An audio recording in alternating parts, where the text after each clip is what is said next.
InsyaAllah kita akan membahas satu tema tentang sebuah keyakinan kita kepada hari akhir. Dan tema ini berkisar tentang tartib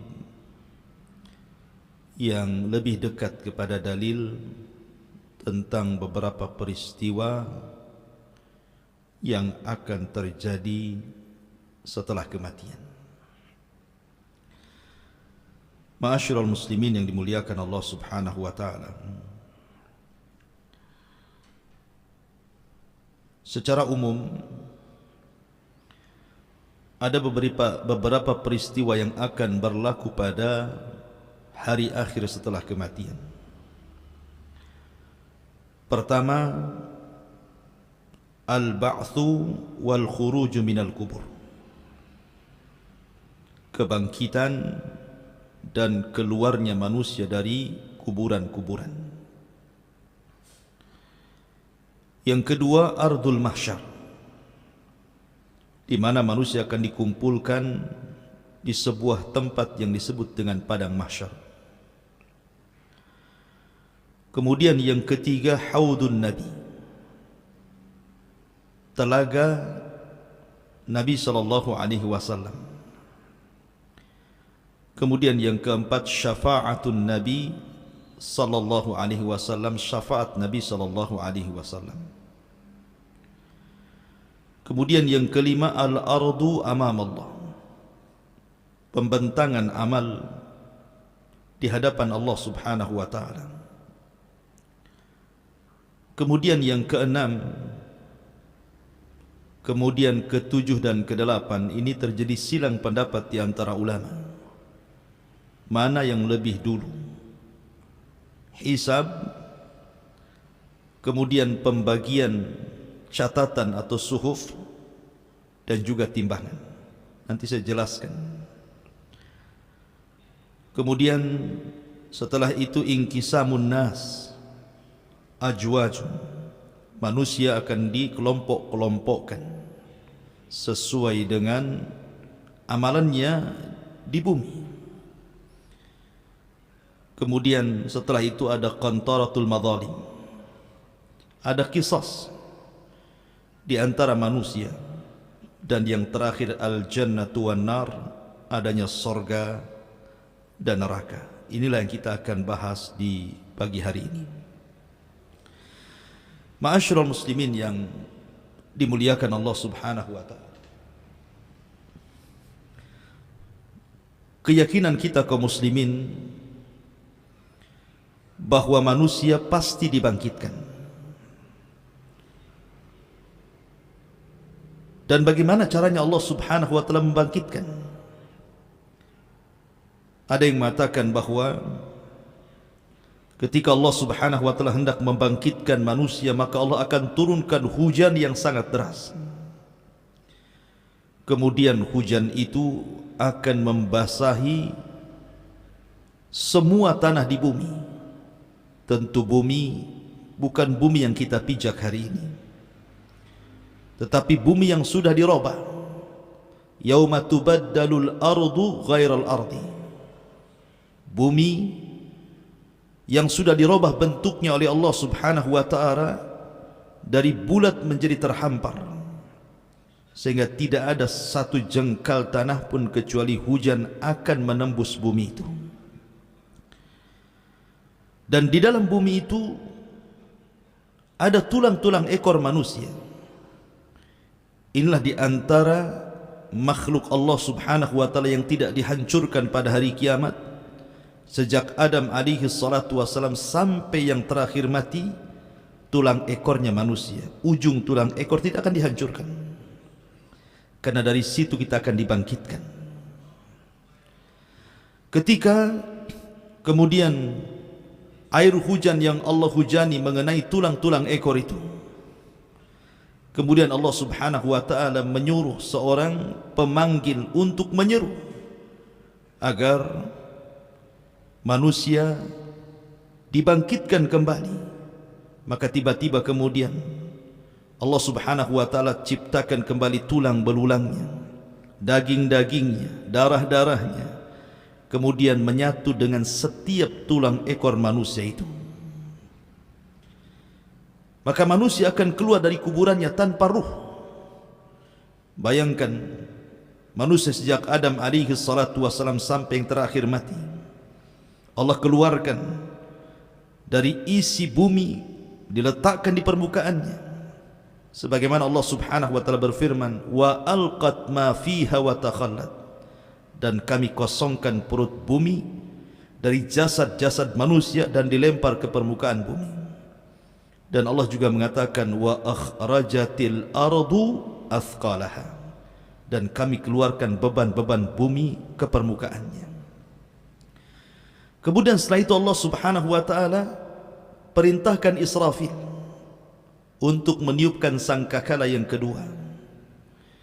Ketika Israfil meniupkan sangkakala yang kedua, maka tiba-tiba ruh yang Allah subhanahu wa ta'ala letakkan di hari ketika Allah menghancurkan alam semesta, bagi ruhnya orang-orang yang beriman Allah letakkan fil illiyin, bagi ruhnya orang-orang kafir, orang-orang fasik, munafik Allah letakkan di sijin.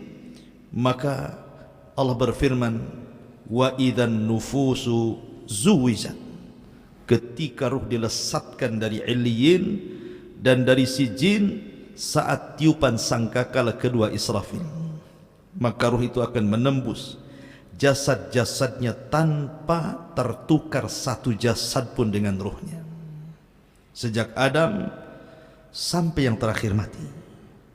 Tiba-tiba manusia terbangun.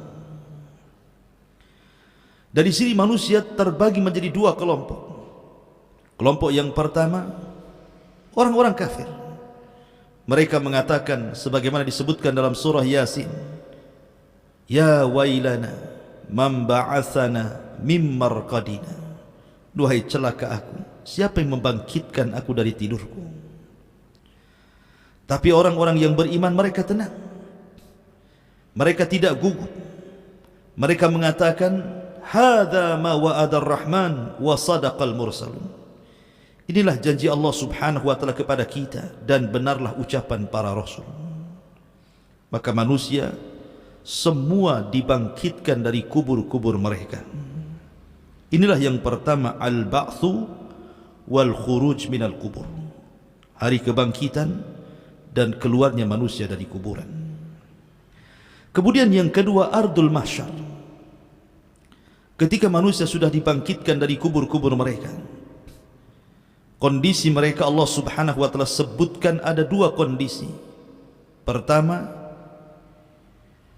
sebagaimana Allah sebutkan dalam surah Al-Qari'ah, Al-Qari'atu mal-Qari'ah wa ma adraka mal-Qari'ah yawma yakunun nasu kal farashil mabthuth. Allah gambarkan seperti farash yang dibangkitkan. Seperti farash itu artinya larat yang berterbangan ke sana kemari. Dan ayat yang lain menunjukkan kal jaradil muntashir, seperti belalang yang bertebaran. Artinya bahwa manusia ada yang bingung, tidak tahu tujuannya. Yauma yafirrul mar'u min akhi wa ummihi wa abi wa sahibatihi wa bani likulli imri'in minhum yauma idzin sya'nun yughni. Ada orang yang lari dari temannya, lari dari orang tua ayah ibunya, lari dari pasangan dan anak-anaknya, karena pada hari itu orang sibuk memikirkan diri sendiri. Tetapi ketika manusia kemudian dalam posisi tidak tentu arah, bagi orang-orang kafir tentunya, berbeda bagi orang-orang yang beriman, mereka terarah. Karena Allah subhanahu wa ta'ala berfirman, walladzina amanu wattaba'athum dzurriyyatuhum biimanin alhaqna bihim dzurriyyatuhum. Orang-orang yang beriman dan keimanannya ditularkan kepada keluarga besarnya, maka Allah subhanahu wa ta'ala akan kumpulkan mereka di padang mahsyar bersama keluarganya. Mereka tidak akan lari dari keluarganya. Itulah orang-orang yang beriman. Ma'asyiral muslimin yang dimuliakan Allah subhanahu wa ta'ala. Kemudian datanglah penyeru dari arah yang sudah ditentukan, agar manusia yang lari ke sana kemari berkumpul di satu titik. Itulah yang disebut dengan ardul mahsyar yang kedua, bumi di mana manusia akan dikumpulkan di situ. Maka dari mana-mana manusia, dari ujung barat, timur, selatan, dan dari mana-mana yang lari ke sana kemari, akhirnya berkumpul di satu titik yang disebut dengan bumi mahsyar. Ma'asyiral muslimin yang dimuliakan Allah Azza wa Jalla, disinilah manusia akan mengalami kesulitan hidup. Bagaimana tidak, matahari didekatkan 1 mil di atas kepala, tidak ada makanan, tidak ada minuman, keringat bercucuran, ada yang tenggelam seluruh badannya dengan keringatnya, ada yang tenggelam dengan keringatnya satu dada, satu pusar, satu lutut, sesuai dengan amalannya di dunia. Akan tetapi yang tersengat matahari itu hanya orang-orang kafir. Orang-orang yang beriman tidak akan tersengat matahari, karena ada naungan yang menaungi mereka. Sebagaimana Allah Subhanahu wa ta'ala terangkan bahwa orang-orang yang beriman itu fi dhilalin wa uyun, mereka akan ada payung yang akan menahan sinar matahari langsung ke atas kepala mereka. Mereka dinaungi. Itulah orang-orang yang beriman, mereka tidak akan kepanasan, tidak seperti kepanasan orang-orang kafir sehingga cucuran keringatnya sampai menenggelamkan mereka, sehingga kalau seandainya kapal dijalankan di atas keringatnya, maka kapal itu bisa berlalu. Ma'asyiral muslimin yang dimuliakan Allah Subhanahu wa ta'ala, saat manusia kehausan karena mereka dibangkitkan dari kubur-kubur mereka, ibaratnya kita tertidur lama, kemudian kita dibangunkan, tentu yang pertama kali kita akan cari air karena kita haus. Coba saja anda tidur 3 hari 4 hari kemudian terbangun, pasti yang ditanya air. Maka peristiwa yang ketiga adalah haudun Nabi sallallahu alaihi wasallam, telaga Nabi. Dan setiap Nabi diberikan telaga. Dan Nabi sallallahu alaihi wasallam diberikan telaga. Panjangnya perjalanan 1 bulan, lebarnya perjalanan 1 bulan, gelas ciduknya sejumlah bintang yang ada di langit. Air telaga Rasul warnanya putih, lebih putih dibandingkan susu, rasanya lebih manis dibandingkan madu. Orang yang minum dari telaga itu, kata Nabi SAW, man syariba minhu falam yadma abada.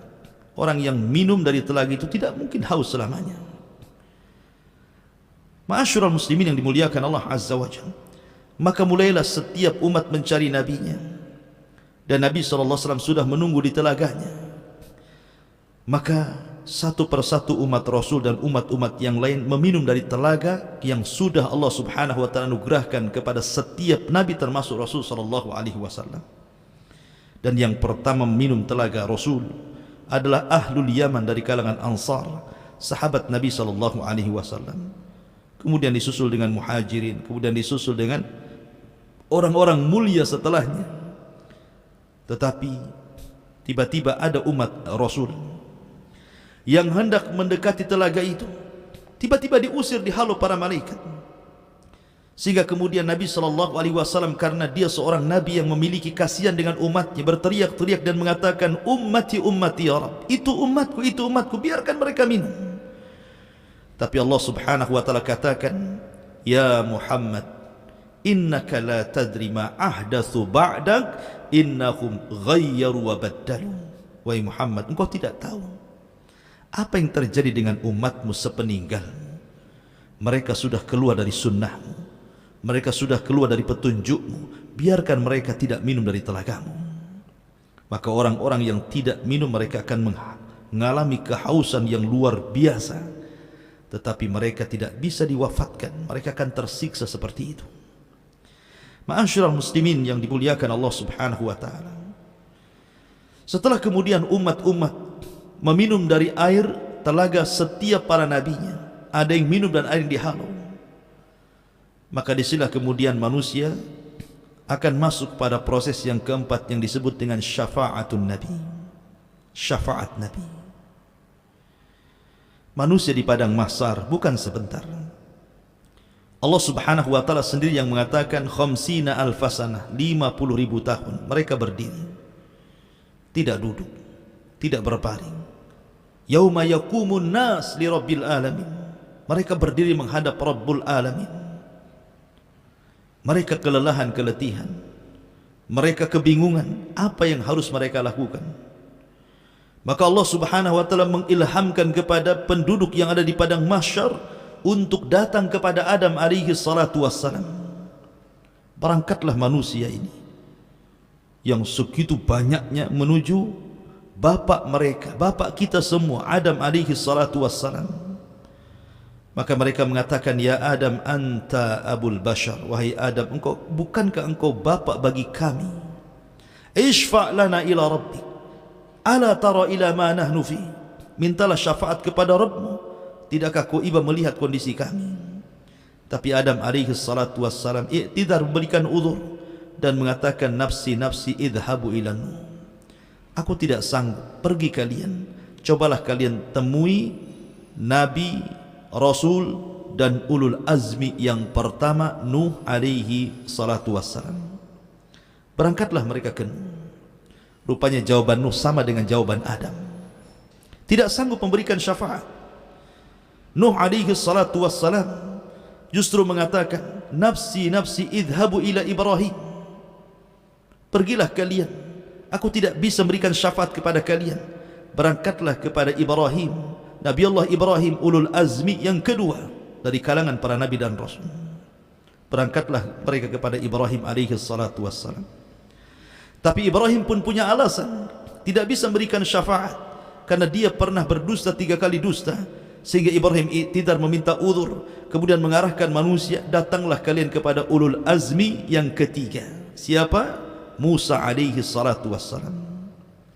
Musa pun memberikan uzur, tidak bisa memberikan syafaat karena dia pernah membunuh orang, dan Musa mengarahkan kepada ulul azmi yang keempat, Isa alaihi salatu wassalam. Tapi Isa pun tidak sanggup berikan syafaat, tapi tidak menyebutkan uzurnya. Tapi Isa mengarahkan kepada ulul azmi yang terakhir, Rasul kita, Sayyidun awwalina wal akhirin, Sayyidul anbiya'i wal mursalin, Nabi besar Muhammad sallallahu alaihi wasallam. Berangkatlah semua manusia kepada Nabi sallallahu alaihi wasallam. Kemudian mereka mengatakan, ya Muhammad, anta khatamul anbiya'i wal mursalin, bukankah engkau penutup para nabi dan rasul? Ishfa' lana ila rabbik, mintalah syafaat kepada Rabbmu. Ala tara ila ma nahnu fi, tidakkah kau iba melihat kondisi kami? Matahari didekatkan, keringat bercucuran, tidak ada makanan dan minuman. Mintalah keputusan kepada Rabbmu, minta syafaat kepada dia. Maka Nabi SAW mengatakan, analaha, kan ku coba. Maka Nabi SAW diarahkan oleh Allah untuk sujud di bawah arasy-Nya dengan sujud yang panjang dan lama. Sampai akhirnya Allah mendatangi Rasul SAW dan mengatakan, irfa ra'saka ya Muhammad, sal tu'ta, qul tusma, ishfa tushaffa. Wahai Muhammad, angkat kepalamu, bicara kau didengar, minta kau diberi, minta syafaatlah kau diberikan syafaat. Maka Nabi SAW akhirnya memberikan syafaatul udhmah bagi semua manusia, semua umat, baik umat Rasul atau umat sebelumnya. Dan itulah syafaat khusus yang Allah berikan kepada Rasul SAW dan tidak diberikan kepada para nabi dan Rasul sebelumnya. Baru setelah pemberian syafaat, tentu syafaat itu ada 2 syarat, al-idhn war ridha, izin dari Allah, dan orang yang akan diberikan syafaat dapat ridha dari Allah Subhanahu wa taala. Dan manusia yang paling bahagia mendapatkan syafaat pada hari itu adalah orang yang senantiasa mengucapkan kalimat la ilaha illallah. As'adun nas bi syafaati yaumal qiyamah man qala la ilaha illallah. Manusia yang paling bahagia dengan syafaat, kata Rasul, adalah orang yang istiqamah dengan kalimat la ilaha illallah. Tauhid, akidah, tidak menyekutukan Allah Subhanahu wa taala. Ma'asyiral muslimin yang dimuliakan Allah Azza wa Jalla. Baru setelah itu al-ardu amam Allah, penampakan amal kita di hadapan Allah. Liyurau a'malahum, faman ya'mal mithqala dzarratin khairan yarah, wa man ya'mal mithqala dzarratin syarran yarah. Liyurau a'malahum, Allah akan memperlihatkan amalannya. Dan Allah subhanahu wa ta'ala akan memanggil satu persatu manusia dan akan mengajak bicara dengan mereka. Anda jangan bayangkan bagaimana Allah subhanahu wa ta'ala mengajak bicara satu persatu, sementara manusia yang dibangkitkan sejak zaman Adam sampai yang terakhir itu jumlahnya entah berantah berapa. Yang jelas innallaha ala kulli syai'in qadir, la tas'al amman yaf'al wahum, la tas'al amma yaf'al wahum yus'alun. Allah itu atas segala sesuatu mampu. Jangan kau tanya perbuatan Allah, Allah yang bertanya perbuatan kalian. Allah mampu mengajak bicara satu persatu. Tetapi ada juga orang-orang yang ketika dibangkitkan tidak dilihat Allah, tidak diajak bicara Allah, tidak disucikan Allah subhanahu wa ta'ala, dan sudah disiapkan adab yang pedih, na'udzubillah. Karena memang kondisi orang-orang yang dibangkitkan itu berbagai macam. Di padang mahsyar ketika manusia dibangkitkan, ada yang dibangkitkan itu ketika dibangkitkan badannya sebesar semut. Di tengah-tengah manusia yang sangat besar sehingga dia harus terseok-seok menghindari kaki yang akan menginjaknya. Siapa mereka? Al-mutakabbirun, orang yang sombong di dunia merasa besar, di akhirat Allah kecilkan. Ada orang-orang yang kemudian berjalan terbalik, kakinya di atas, kepalanya di bawah. Bagaimana caranya? Innallaha ala kulli syai'in qadir. Ada orang yang dibangkitkan buta, sebagaimana Allah subhanahu wa ta'ala mengatakan, Rabbi lima hasyartani a'ma wa qad kuntu basira. Ya Rabb, kenapa kau bangkitkan aku buta sementara di dunia aku melihat? Orang buta, bayangkan, kesana kemari, macam mana dia akan melangkah? Ma'asyiral muslimin yang dimuliakan Allah subhanahu wa ta'ala. Dan macam-macam orang dibangkitkan itu tentunya disesuaikan dengan amalannya. Lah ketika Allah subhanahu wa ta'ala memanggil satu persatu mengajak dialog, disitulah Allah subhanahu wa ta'ala menampakkan amalannya, dan hamba ini akan mengakuinya. Kalau dia kemudian tidak mengakuinya, akan datangkan saksi-saksi pada hari kiamat, sehingga dia tidak bisa mengelak dari amalannya. Dan saksi-saksi itu begitu banyak. Nabi Allah subhanahu wa ta'ala berfirman, yauma nakhtimu ala afwahihim wa tukallimuna aydihim wa tashhadu arjuluhum bima kanu ya'malun. Pada hari mulut terkunci, tangan bicara, kemudian kaki menjadi saksi. Bahkan kulit-kulit ini akan bersaksi kepada badannya, sehingga kemudian badan protes kepada kulit dan mengatakan, lima syahidtum alaina, hei kulit, kenapa kau jadi saksi untuk badanmu sendiri? Kata kulit, antakanallah, Allah yang buat aku bicara. Bukan hanya badan kita, bahkan bumi yang kita pijak akan menjadi saksi. Yauma idzin tuhadditsu akhbaraha bi anna rabbaka awhalaha. Pada hari itu bumi akan bersaksi, menceritakan kabar-kabar para penghuni di atasnya. Langit akan jadi saksi, lautan akan jadi saksi, para malaikat akan jadi saksi, dan sebesar-besar saksi adalah Allah subhanahu wa ta'ala. Siapa yang akan mengelak ketika kemudian amal kita ditampakkan di hadapan kita? Karena pada hari itu Allah subhanahu wa ta'ala berikan hafalan yang luar biasa untuk mencocokkan amalan yang ditampakkan dengan apa yang dilakukannya supaya tidak diingkari.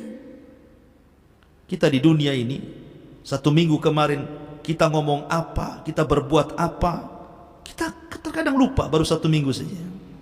Tetapi di akhirat tidak akan lupa. Allah kembalikan hafalan sejak hukum taklif dia balik sampai dia mati, sehingga ketika dia melihat amalannya, ya memang benar itu amalan dia. Karena di situ akan ada yang kemudian berdusta di hadapan Allah.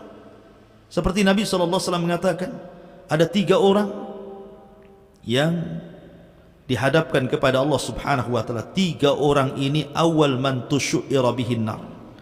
Orang yang pertama disentuh api neraka. Pertama, seorang yang berjihad dan mati syahid.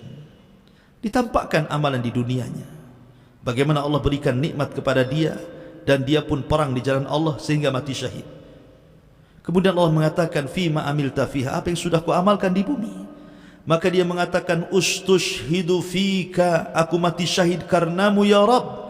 maka Allah mengatakan kadzabta, dusta kamu berperang mati syahid, kamu hanya supaya orang-orang mengatakan kau ini pahlawan saja. Maka Allah perintahkan malaikat masukkan orang ini ke neraka.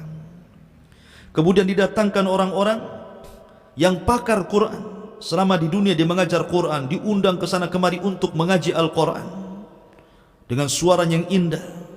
Kemudian dia meninggal, Allah pun panggil orang ini, kemudian ditampakkan amalan di dunianya. Kemudian dia pun mengenali dan mengakuinya, dan Allah mengatakan fima amilta fiha, lalu apa yang kau lakukan di dunia? Dia pun mengatakan, ya Rabb, aku membaca Quran karenamu, aku diundang membaca Quran di sini dan di situ karenamu. Maka Allah mengatakan kadzabta, dusta kamu, kau membaca Quran supaya orang mengatakan kau seorang qari. Ya. Kemudian datangkan ahli sedekah didatangkan. Kemudian dia mengatakan ketika diperlihatkan amalannya, dia menyumbang masjid, menyumbang madrasah, fuqara wal masakin, anak yatim, orang yang berhajat dan membutuhkan, tidak ada tempat yang perlu disedekahkan, dia sedekahkan. Dan dia mengenali dan mengakuinya. Kemudian dia mengatakan, Allah berfirman, fima amilta fiha, apa yang kau amalkan? Dia mengatakan, tasaddaqtu fika, aku bersedekah karenamu ya Rabb. Allah mengatakan, kadzabta, dusta kamu, kau bersedekah supaya orang-orang menganggap kau ini dermawan. Artinya bahwa ada orang-orang yang berdusta di hadapan Allah. Tapi bagaimana Allah kemudian disamakan dengan makhluk? Anda bisa berdusta di hadapan makhluk di bumi, tapi tidak mungkin Anda berdusta di hadapan Allah subhanahu wa ta'ala. La takhfa alaihim khafiyah. Allah tidak mungkin terhalangi apapun yang menghalangi kita. Ma'asyiral muslimin yang dimuliakan Allah subhanahu wa ta'ala, baru setelah itu terjadi al-hisab alal a'mal, hisab terhadap amal manusia. Kemudian qiraatul kitab, kita disuruh membaca kitab, catatan, dan mengambilnya. Sehingga ada yang mengambil dengan tangan kanan, tangan kiri, dan di belakang punggungnya, termasuk kemudian mizan, timbangan. Saya katakan tadi terjadi silang pendapat. Sebelum saya jelaskan, terjadi silang pendapat di antara tiga perkara ini. Al-Imam Ibn Taimiyah rahimahullahu ta'ala mengatakan bahwa tiga perkara ini, mana yang lebih dahulu, hisab ataukah timbangan, ataukah pembagian suhuf, catatan? Syekhul Islam Ibn Taimiyah rahimahullah ta'ala mengatakan bahwa yang pertama timbangan dulu, kemudian yang kedua pembagian suhuf, catatan, kemudian yang ketiga baru terjadi hisab. Kemudian pendapat yang kedua, sebagaimana dinukilkan dari Imam Ibn Qudamah rahimahullah ta'ala, bahwa yang pertama adalah hisab dulu, yang kedua baru timbangan, yang ketiga baru pengambilan suhuf, catatan. Kemudian pendapat yang ketiga ini Imam Safarini mengatakan bahwa yang pertama pembagian suhuf dulu, baru kemudian hisab, baru kemudian timbangan. Wallahu a'lam. Saya cenderung kepada pendapat yang keempat. Dan ini pendapat Al-Imam Al-Baihaqi yang dikuatkan oleh Al-Hafidh Al-Hakami rahimahumullahul jami', mengatakan bahwa yang pertama hisab.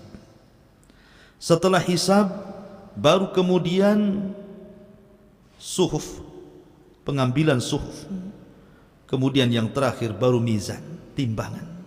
Hisab, setelah dihisab, kemudian Allah subhanahu wa ta'ala akan menaburkan suhufnya, disuruh mengambil.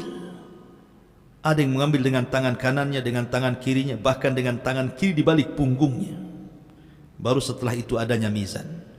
Dan ini berdasarkan sebuah hadis Nabi SAW, di mana hadis ini disebutkan oleh sahabat Abdullah ibn Umar radhiyallahu anhu. Dia aku mendengar Nabi SAW bersabda, ketika Allah subhanahu wa ta'ala mendekatkan seorang hamba pada hari kiamat, kemudian dia mengakui dosa-dosanya, sehingga idza ra'a annahu qad halak, ketika dia melihat bahwa dia akan hancur, maka Allah subhanahu wa ta'ala mengatakan, inni satartuha alaika fid dunya wa ana aghfiru halaka al-yawma. Ketika engkau di dunia, aku tutup aibmu, maka pada hari ini aku ampuni dosamu. Jadi ada seorang hamba kemudian dihadapkan ke hadapan Allah subhanahu wa ta'ala, Kemudian Allah bertanya soal nikmat yang Allah anugerahkan selama di dunia. Bukankah aku sudah memberi ini dan itu? Iya, betul. Bukankah aku sudah memberi ini dan itu? Iya, betul. Kenapa kau begini dan begitu? Kenapa engkau begini dan begitu? Terus diberikan pertanyaan oleh Allah Subhanahu wa taala, sehingga ketika dia merasa bahwa dia tidak pantas lagi masuk surga, terlampau banyak keburukan yang dia lakukan, tiba-tiba Allah mengatakan, inni satartuha fid dunya, aibmu sudah kututupi di dunia. Ingat, kalau bukan karena Allah Subhanahu wa taala menutup aib kita, tidak ada manusia harganya di hadapan manusia yang lain. Manusia dihormati itu karena Allah tutupi aibnya. Kalau aib kita dibongkar oleh Allah, satu dunia manusia pasti menghinakan manusia. Maka beruntunglah, bersyukurlah Allah tutup aib kita sehingga banyak orang yang muliakan kita. Dan nikmat dari Allah Subhanahu wa taala, siapapun dia.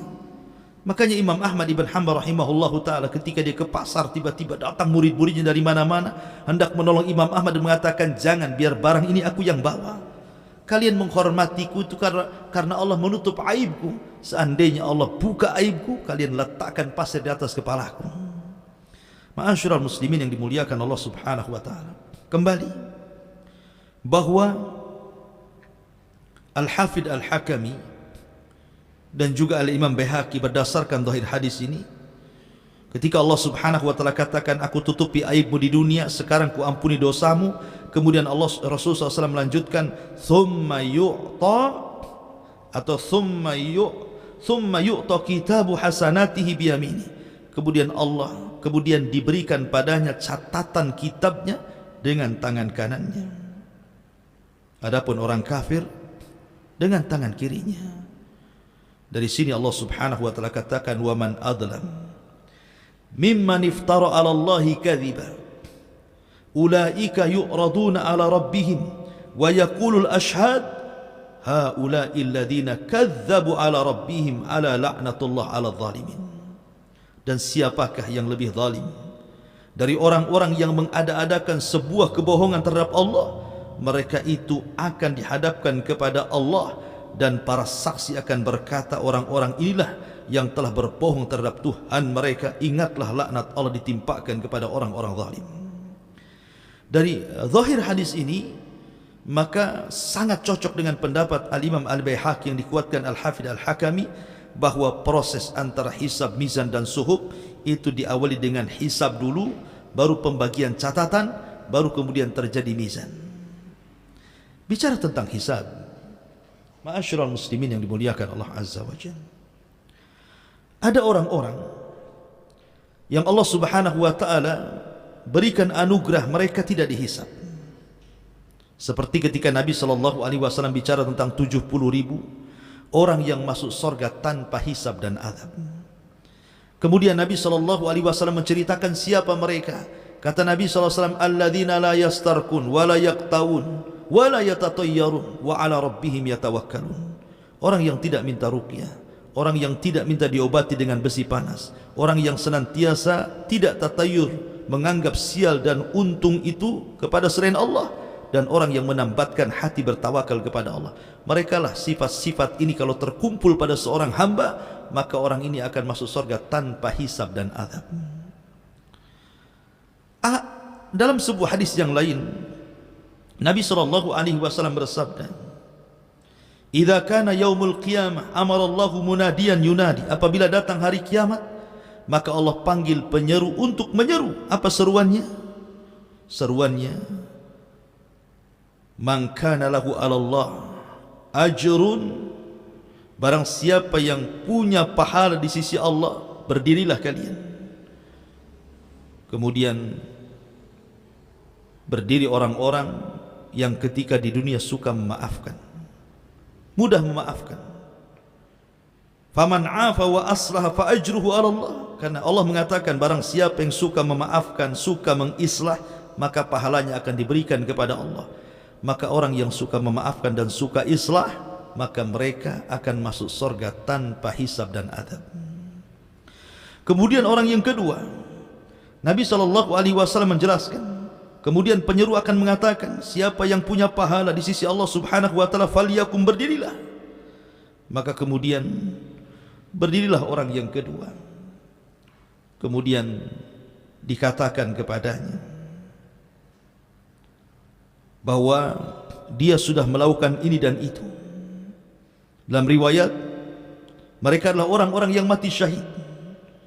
Maka orang-orang yang mati syahid, mereka punya pahala di sisi Allah Subhanahu wa ta'ala.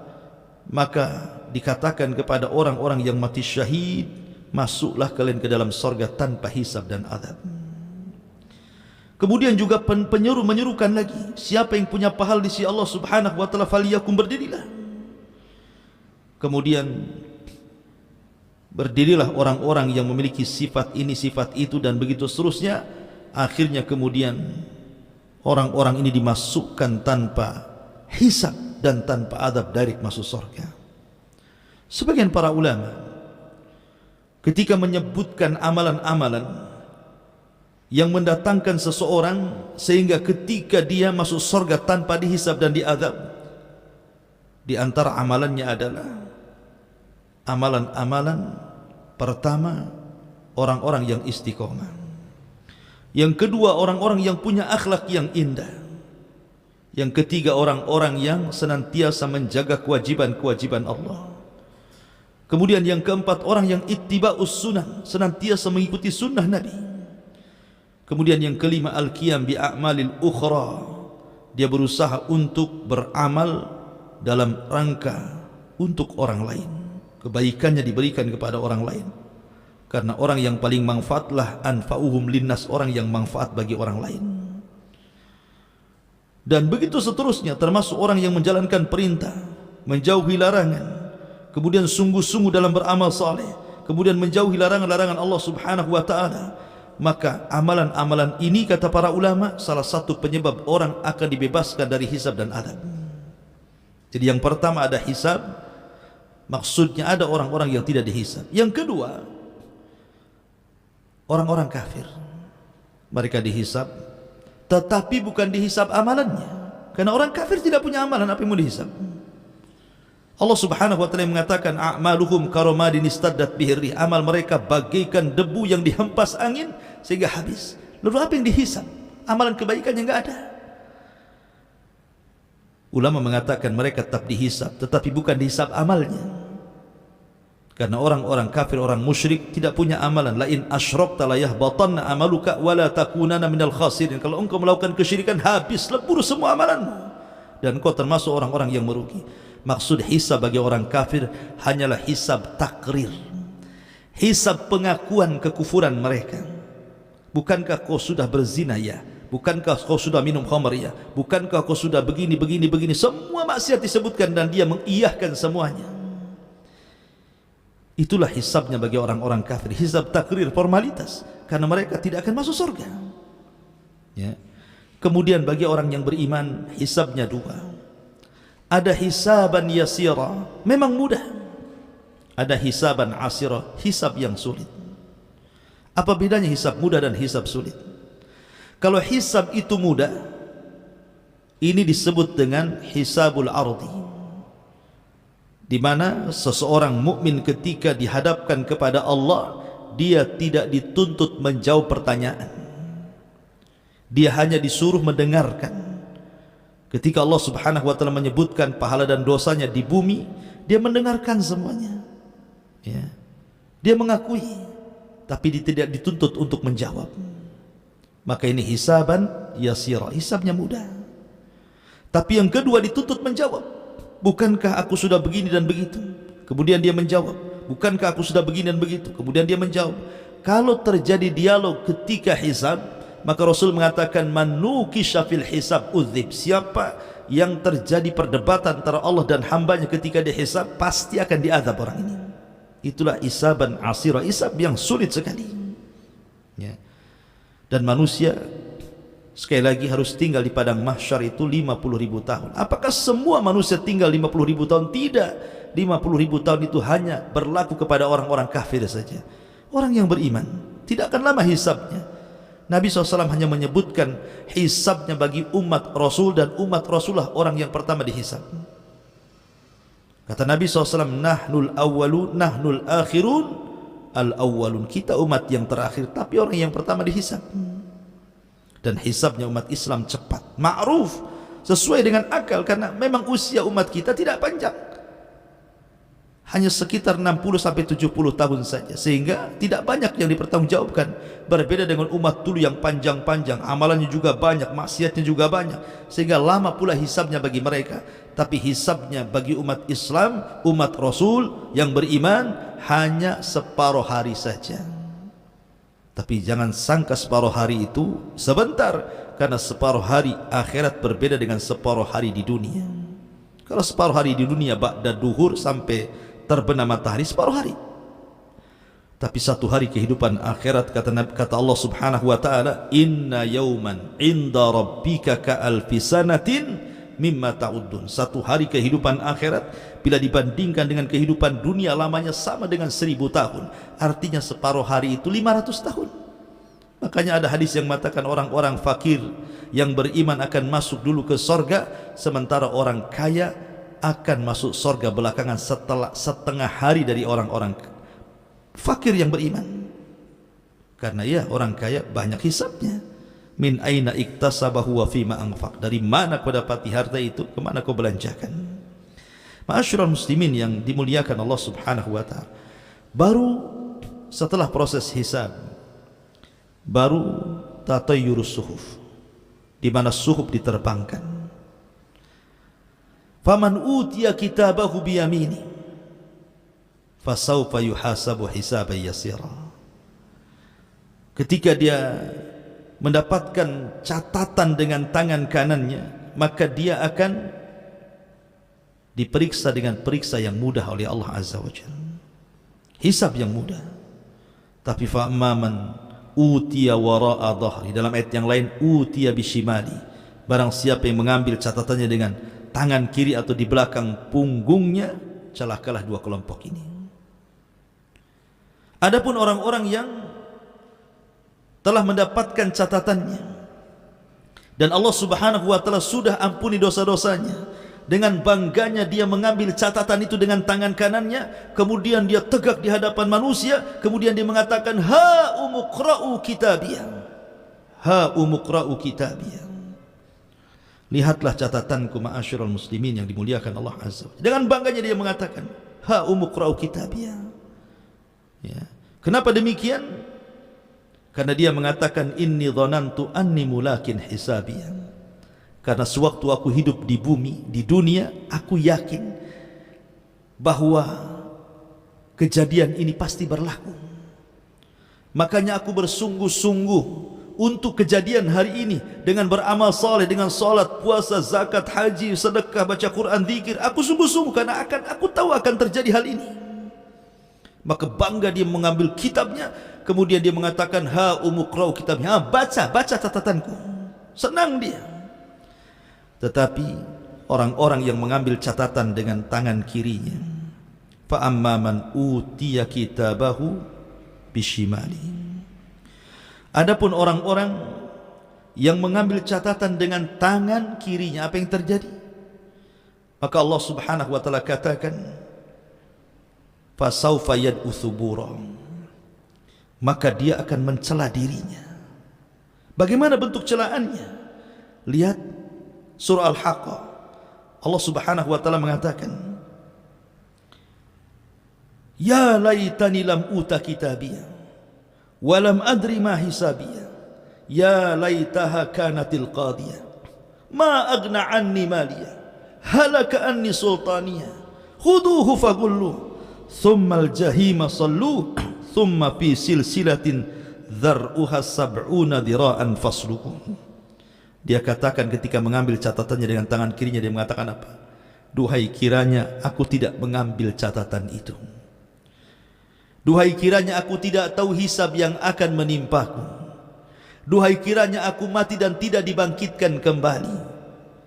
Apalah gunanya harta yang ditumpukan, tidak ada manfaatnya hari ini. Apalah gunanya jabatan kepemimpinan, tidak ada faedahnya hari ini. Maka Allah Subhanahu wa taala katakan, khuduhu, tangkap dia, faghullu, rantai dia, tsummal jahima, selalu masukkan ia ke dalam jahim. Ma'asyiral muslimin yang dimuliakan Allah Azza wa Jalla, dan orang yang mengambil catatan dari punggungnya, dan mereka adalah orang-orang munafik ghayatul kufri, sekufur-kufurnya orang kufur itu munafik, maka Allah Subhanahu wa taala sediakan satu neraka bagi mereka, innal munafiqin fi darkil asfali minan nar. Orang-orang munafik akan diletakkan di intip neraka yang paling dasar. Ma'asyiral muslimin yang dimuliakan Allah Subhanahu wa taala, baru setelah kemudian mereka mengambil catatan-catatannya, maka Allah Subhanahu wa taala akan datangkan mizan, timbangan. Apa yang ditimbang? Orangnya. Yang kedua, amalannya. Yang ketiga, catatannya. Faman thaqulat mawazinu fahuwa fi 'ishatir radiyah. Wa amma man khaffat mawazinu fa ummuhu hawiyah wa ma adraka ma hiya narun hamiyah. Siapa yang berat timbangan kebaikannya, maka dia diberikan kehidupan indah di surga. Siapa yang ringan amalan kebaikannya, maka dia akan dimasukkan ke neraka hawiyah. Wa ma adraka ma hiya. Apa neraka hawiyah itu?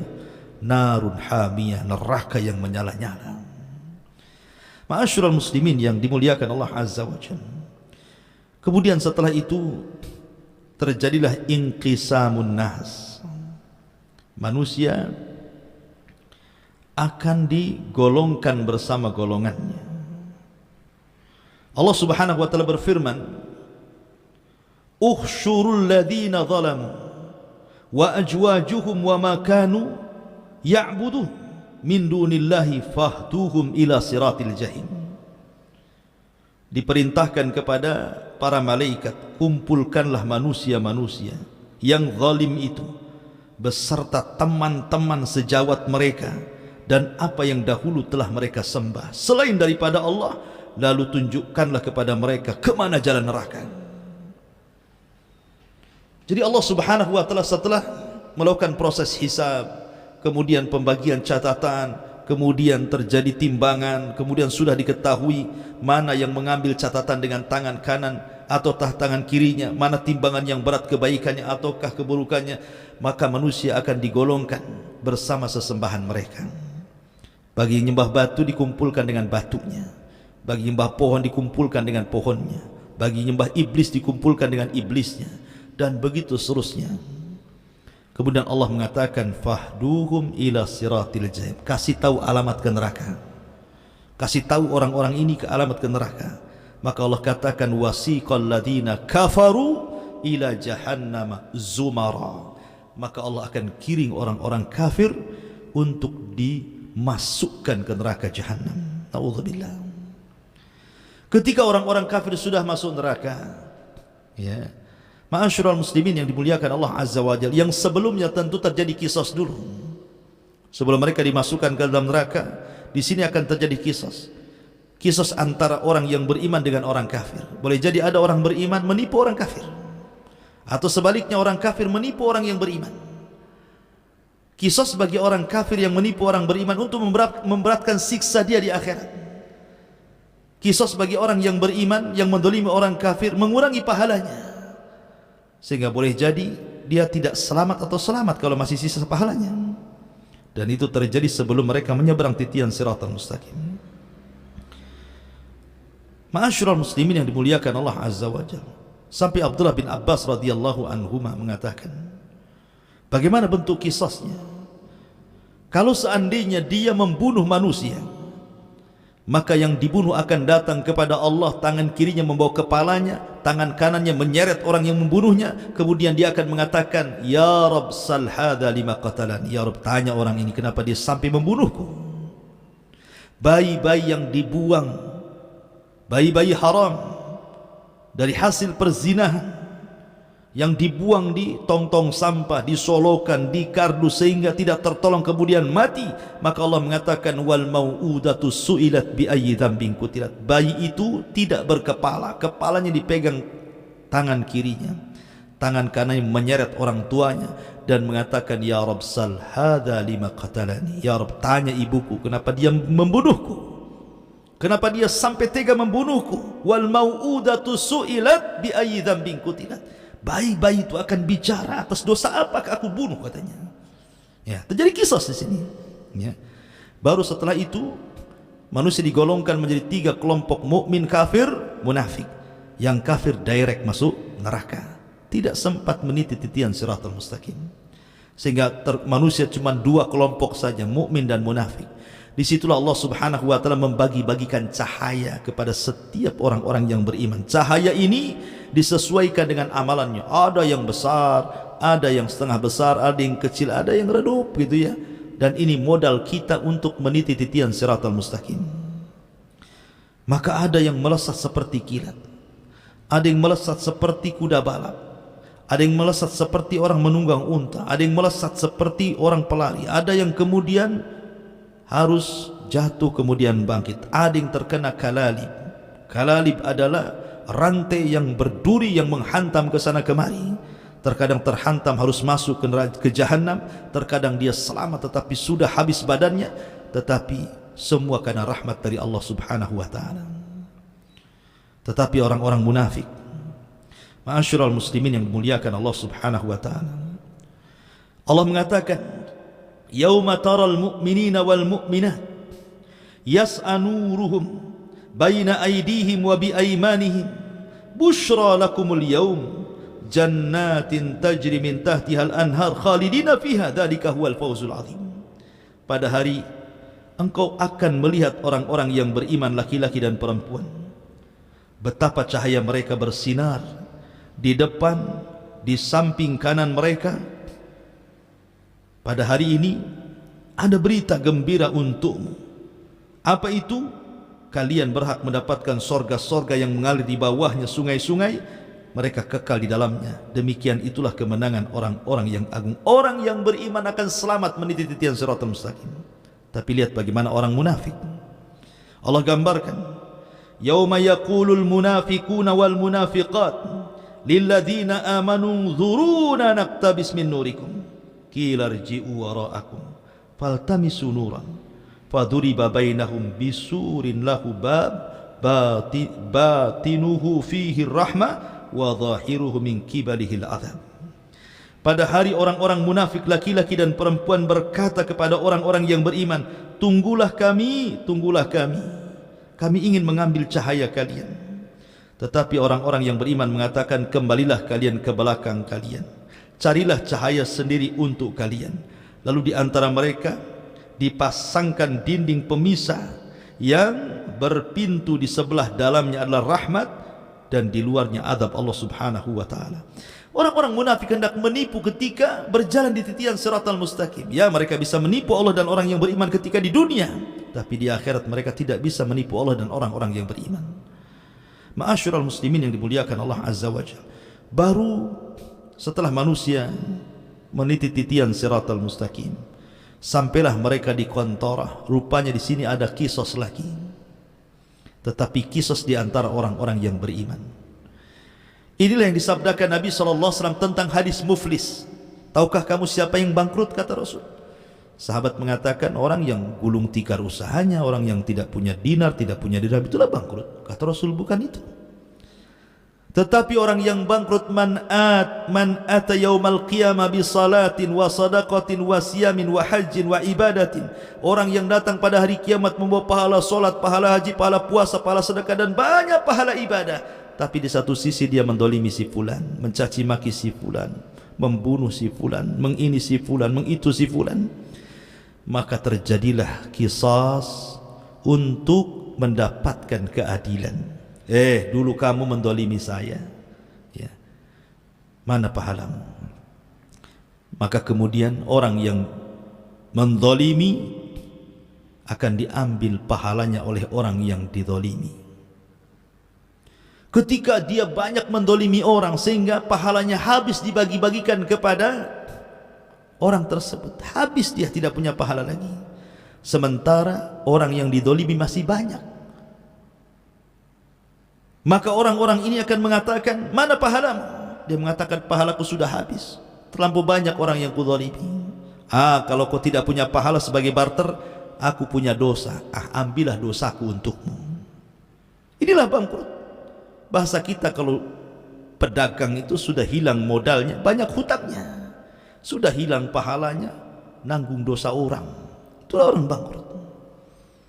Maka ketika orang ini kemudian bangkrut, yang harusnya satu jengkal lagi dia masuk surga, tiba-tiba tidak bisa masuk surga. Makanya Nabi SAW mengatakan ada seseorang antara dia dengan surga tinggal satu hasta, tinggal melangkah saja. Tapi Allah takdirkan dia beramal dengan amalan penduduk neraka, Allah catat pula menjadi penduduk neraka. Ya. Ma'asyiral muslimin yang dimuliakan Allah Azza wa Jalla. Kenapa terjadi qisas di depan surga, di depan pintu surga, kontrol, supaya ketika orang yang masuk ke dalam surga itu, wa naza'na ma fi sudurihim min ghillin ikhwana, kami cabut di dada-dada para penghuni surga itu kedengkian, karena sudah puas dengan keadilan. Di dunia walaupun mengikuti syariat Islam, belum tentu ada rasa keadilan, apalagi tidak mengikuti syariat Islam. Contoh, seseorang membunuh, kemudian keluarga korban minta dikisos dibunuh. Apakah keluarga korban puas? Tidak. Banyak yang tidak puas walaupun sama-sama dibunuh. Karena terkadang ya wajar saja dia yang membunuh preman, tapi yang dibunuh keluarga saya ini orang yang menopang kehidupan keluarga. Tanpa dia siapa yang memberi makan kami? Walaupun sudah sama-sama dibunuh, kisos nih, keadilan belum ada.